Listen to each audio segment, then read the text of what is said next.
ব্যাপারটা অনেকটা ওয়েব সিরিজের গল্পের মতো। কাগজে কলমে ঋণ একজনের নামে, তাকে পাঠিয়ে দেওয়া হয় মালয়েশিয়ায়, যাতে তার টিকিটিও খুঁজে না পায় রিকভারি টিম। অন্যদিকে বেনামি ঋণের টাকা তুলে আড়াল থেকে নয়-ছয় করে যাচ্ছে শক্তিশালী চক্র।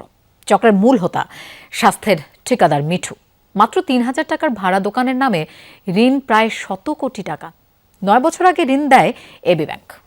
সহকর্মী হাসান মিসবার অনুসন্ধান।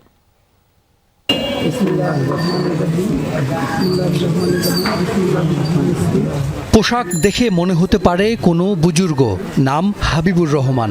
শেখাচ্ছিলেন বেহেশতে যাওয়ার আমল। রাজধানীর মানিকনগরের এক রুমের ছোট্ট বাসায় থাকা এই হাবিবের নামেই আছে বিপুল পরিমাণ ব্যাংক ঋণ। কিন্তু দাবি করলেন জানেন না কিছুই, এমনকি জাতীয় পরিচয়পত্রও নেই তার। আমি কোনো জানি না লোন আমার নামে কি লইছে না, আমি তো কিছুই জানি না, এখনো কোম্পানি জানা না। সব অস্বীকার করে দোয়া দিয়েই বিদায় দিলেন প্রতিবেদককে। এই যে একটা মহাপথ, মতো দেখা হবে, 1 মিনিট দেখা হবে। 2 মাস পর হাতে আসে হাবিবুরের এনআইডি কার্ড। সেই সূত্রে পাওয়া গেল ব্যাংক ঋণের তথ্য। দেখা যাচ্ছে এবি ব্যাংকে তার ঋণ 95 কোটি টাকা। প্রতিষ্ঠানের নাম হাবিব অ্যান্ড সন্স। সেই প্রতিষ্ঠানের খোঁজে রাজধানীর ধলপুর। ঠিকানায় নেই হাবিব অ্যান্ড সন্সের নামগন্ধ। ঝুলছে মুরাদ লাইটিং হাউসের ব্যানার। এখন থেকে 14 বা 15 বছর আগের কথা। তখন মাত্র 3,000 টাকায় এই দোকানটি ভাড়া নিয়েছিলেন হাবিবুর রহমান। দোকানে ছিল ছোট্ট একটি ওয়েল্ডিং মেশিন, সামান্য কিছু মালামাল। 10 ফিট বাই 6 ফিটের এই ছোট্ট দোকানে আর কত টাকা ঋণ পাওয়া যাবে? অথচ হাবিবুর রহমানকে এই দোকানের নামে দেওয়া হয়েছে বিপুল টাকা ঋণ।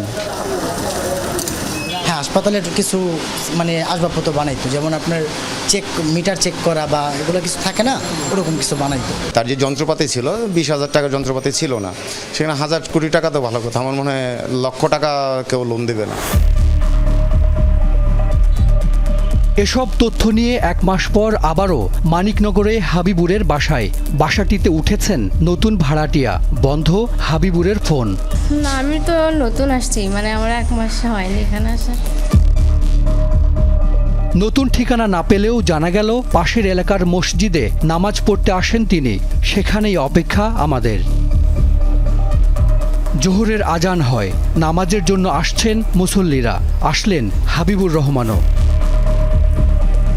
নামাজ শেষে হাবিবুরকে অনুসরণ। পাওয়া গেল তার নতুন ঠিকানা। এখন কিভাবে সব অস্বীকার করবেন হাবিবুর? বাধ্য হলেন মুখ খুলতে। জানালেন তার নামের ঋণটি নেওয়া হয় 2016 ও 17 সালে। এর পেছনে স্বাস্থ্যের ঠিকাদার মোতাজ্জিরুল ইসলাম মিঠু ও তার ভাই। করলো কারা? মিঠু। মিঠু পুরো নাম কি? মিঠু।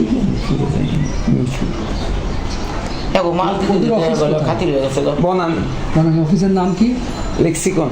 সে কে পাঠালো? ওনারাই। ঋণের টাকা ব্যাংক থেকে তুলে নেবার পর হাবিবুর রহমানকে পাঠানো হয় এই মালয়েশিয়াতে। উদ্দেশ্য, সেই টাকা যেন কখনোই পরিশোধ করতে না হয়। হাবিবুর রহমানকে মালয়েশিয়াতে প্রতি মাসে থাকা খাওয়ার জন্য 1 লাখ করে টাকা দিত চক্রটি। এরপর একসময় সেই টাকা দেয়া বন্ধ করে দেয় তারা। তখন হাবিবুর রহমান 2024 সালে ফেরত যান বাংলাদেশে। হাবিবুরের বয়স এখন 82 বছর। বয়সসীমার কারণে ঋণের কাগজ ঠিক রাখতে এনআইডি জালিয়াতি করে তার বয়স কমানো হয় 27 বছর। হাবিবুরের নামে এবি ব্যাংকের 615তম সভায় ঋণের অনুমোদন দেয় বোর্ড। তখন ঋণ বিভাগের প্রধান ছিলেন মশিউর রহমান চৌধুরী।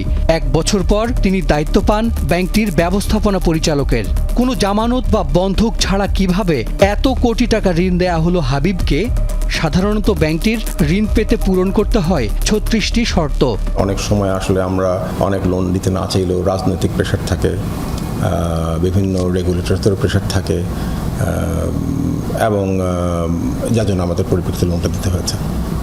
বাট এখন আমি আপনাকে এতটুকু বলতে পারি যে আমরা আসলে এই মুহূর্তে কোনো প্রেশারের সম্মুখীন হচ্ছি না, এবং আমরা কোনো লোন এরকম অনিয়ম করে দিচ্ছিও না।